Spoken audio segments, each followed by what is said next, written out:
My name is Steve Bullick. I'm what they call here a casual educator, right? That really means that I'm a retired social studies and social studies supervisor for 35 years. So my passion is your passion. Also, Alan warned me to be brief, and that's kind of a contradiction in itself for a social studies teacher to be brief. I want to welcome you to Pittsburgh because when I took a look at the participants on this, I recognize that, all of you, the majority of you, even the ones from our fair Commonwealth that might be coming across the Alleghenies and the mountains, and that the turnpike does go across that, to welcome to Pennsylvania. What you have is that this particular region, and if this is your first time to Pittsburgh, welcome. If you're surprised, welcome again. And if you have questions, please see me, because as some of the individuals that I had a chance to talk to already witnessed my enthusiasm for my hometown and my home area and the things that it has to offer, and things to offer to you as well. Welcome also in my other capacity to the Senator John Heinz History Center. This is the largest history museum in the state of Pennsylvania. It also is a Smithsonian affiliate. So we are able to bring things and have things here that other places across the country can't bring. So welcome, and I hope that you have an opportunity in your very tight schedule that you get to witness some of the things within the museum itself over the next 2 days. You'll notice also very briefly there's a little thing happening downstairs, and we were the first stop from Canton, Ohio, which is really a bedroom community as far as the Hall of Fame, with 22 individuals inducted from the Pittsburgh Steelers in some form or fashion. And you might have seen their bus downstairs when you came in.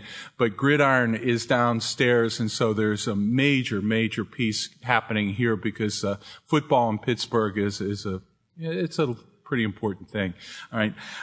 The other thing that I want to also mention to you is that you might not realize that there's other museums that are affiliated that the Historical Society of Western Pennsylvania happens to also control. One is Fort Pitt Museum, which is down at the Point.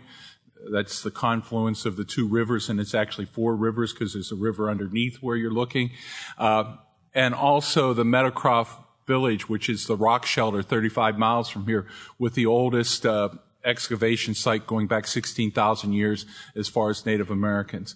So I want to welcome you to this. If you have questions, right, or if you're wondering where you want to go to dinner or where you're going to be this evening that you want to go after you get done, you're staying in the theater district. There's several theaters right there, so that those establishments will be open this evening afterwards.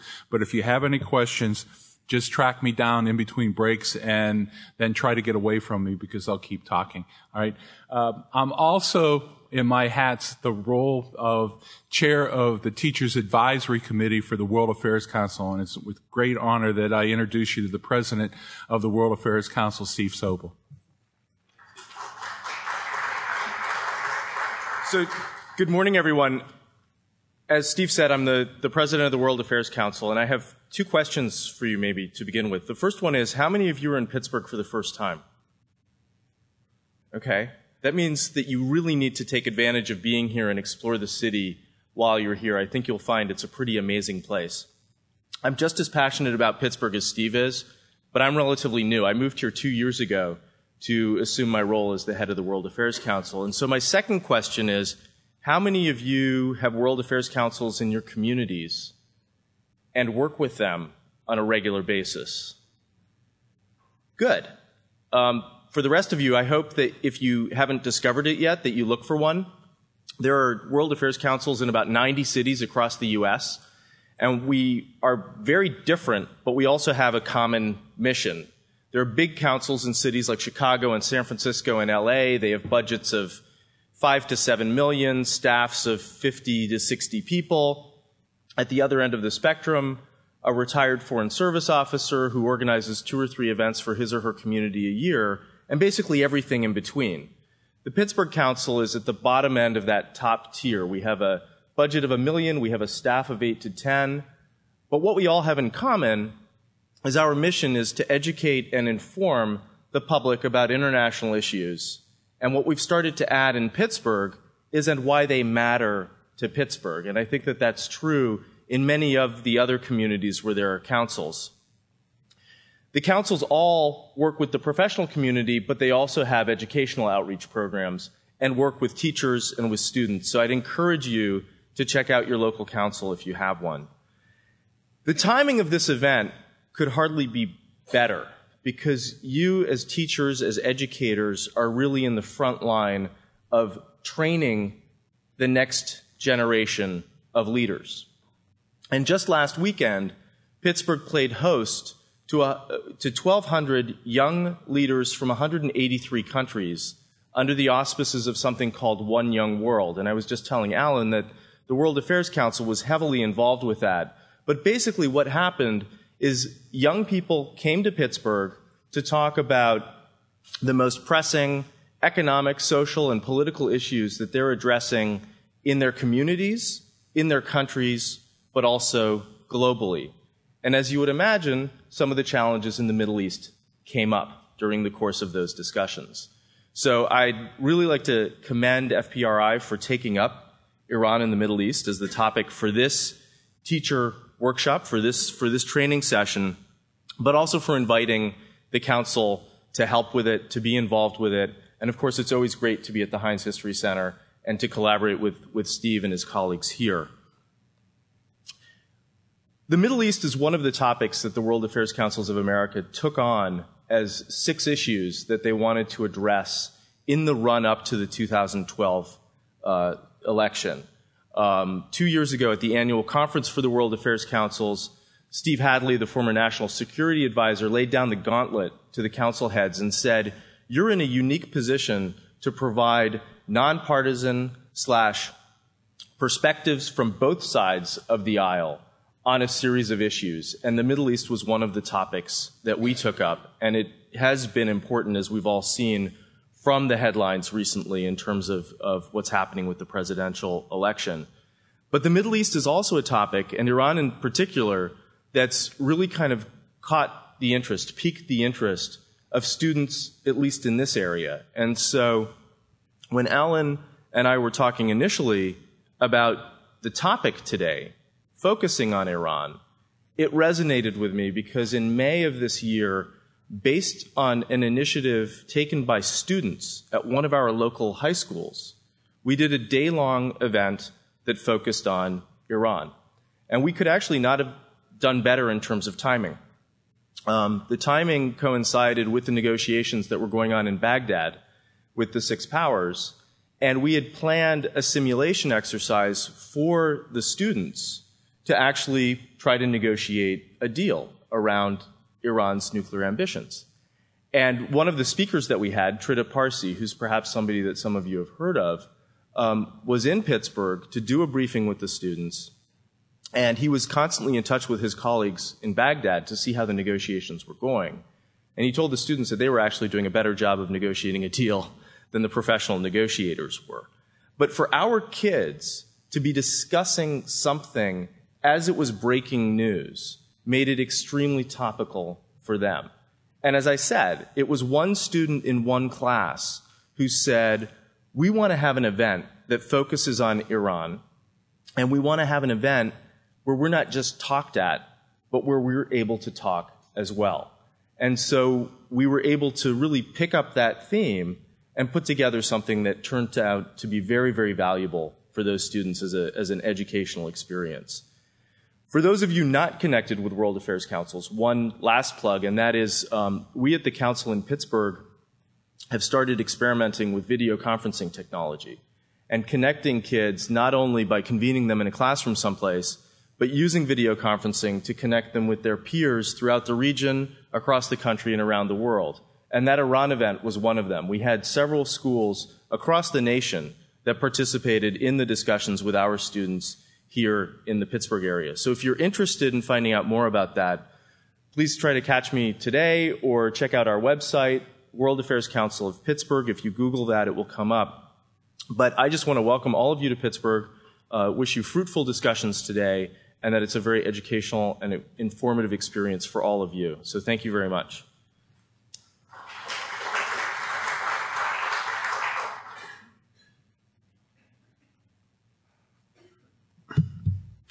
Good morning.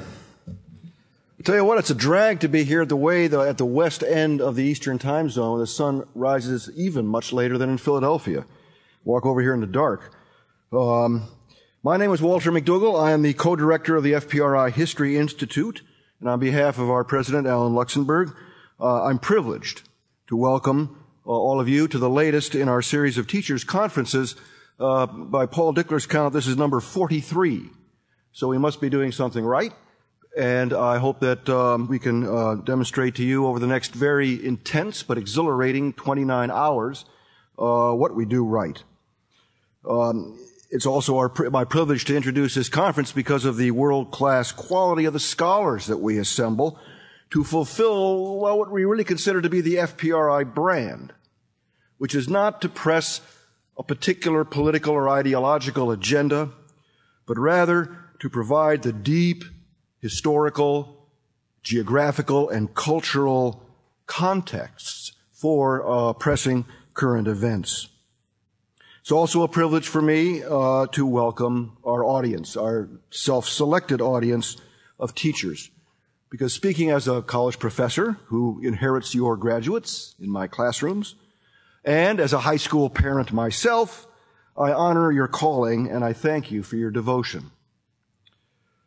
I also want to thank our trustee, FPRI trustee Robert Fox, for his support of this conference, certainly our hosts, Mr. Bullick of the John Heinz History Center, and I think we've all been very impressed by our first glimpses of this facility, and Dr. Sokol of the Pittsburgh World Affairs Council. I thank FPRI's own excellent staff, especially Tally Helfont, who is the head of our Middle Eastern program and is the architect of this outstanding weekend. Tally regrets her absence today, but she has a joyous excuse. She's about 8.5 months pregnant with her first child. So our thoughts are with you, Tally. Iran, or Persia, as it was known to history until the 20th century, is our subject. How much do Americans really know about that country today? It occurred to me to think back to my youth and recall what I grew up knowing about Iran. My parents were highly educated, interested in the world, subscribed to the National Geographic. They chose to live in one of the best school districts in the nation for me and my brothers, New Trier Township, Illinois. Apologies to the teachers from Deerfield and Morton I know we have here today. And as a boy, I loved geography, and I collected atlases and children's history books. So I expect I probably knew more about foreign countries than most kids did back in the 50s and early 60s. And yet, what did I know about Iran? Well, I knew its basic geography and climate. I knew it was the seat of ancient empires. I knew it was the cradle of a religion called Zoroastrianism. I learned at some point, of course, that the Emperor Cyrus had permitted the Israelites who were captive in Babylon to return to Jerusalem and rebuild the walls and temple. I learned also of the Greek-Persian wars, the invasions of Greece by Darius and the Persians, related by Herodotus, who contrasted the oriental despotism of the Persian Empire with the heroic self-governing Greek city-states. And, of course, I learned of the subsequent Greek invasion of Persia. They got their licks in under Alexander the Great. Finally, I knew that Persia had fallen to the Arab onslaught in the 7th century and become Muslim, or, as we school children said in the 1950s, Mohammedan. But I blush to confess that's about all I knew, despite my love for geography and fine education. In short, I grew up imagining Persia as an ancient rather than a living civilization, noteworthy only for the roles it played in the origins of Western civilization, Jerusalem, Athens. I'm sure I never encountered the term Shiite before the Iran hostage crisis of 1979, And I dare say, neither did two other Americans born the same year as I, Bill Clinton and George W. Bush. How much did Clinton really know about, Somalia, or Bush about Iraq before they occupied those countries? Too often the cynic Ambrose Bierce is right. War, he wrote, is nature's way of teaching Americans geography. But I rediscovered something amazing while recalling my childhood education. I remembered that one of my most delightful and revealing windows on the world had been my Uncle Scrooge comic books. And I seem to recall that one had taken place in Persia. I found it. I found the Uncle Scrooge story, and I'll give you all the URL so you can share it with your students. And I was right about what it had to teach. For this is how it begins. Uncle Scrooge is on a tour of his faraway oil pipelines. He and his nephews camp beside an ancient caravan trail in the foothills of one-time Persia. Either Huey, Dewey, or Louie, you can't tell them apart, says, "This country is a bleak desert. Was it always like this, Uncle Scrooge?" To which Scrooge replies, "Not likely, boys. It once supported many cities with thousands of people." Donald adds, "You've read about this land in the tales of the Arabian Nights, kids. It was Plentyville with milk and honey." "Golly," says Huey, "there must have been fertile fields, groves of trees, and rain. What happened to the climate, Uncle Scrooge?" To which Scrooge replies, "Nobody knows." Nobody knows much about Persia. It's a land of mystery, boys, a place in which you should never believe more than half of what you see and still less of what you hear. Whoa! So it was that Carl Barks, that Walt Disney genius who drew the duck stories, tried to teach kids like me in 1961 the subject of our first presentation today, what every American needs to know about Iran. I have heard the speaker, Amin Tarzi, before, and I predict that you are about to be fascinated, entertained, and persuaded that Uncle Scrooge gave good advice about Persia.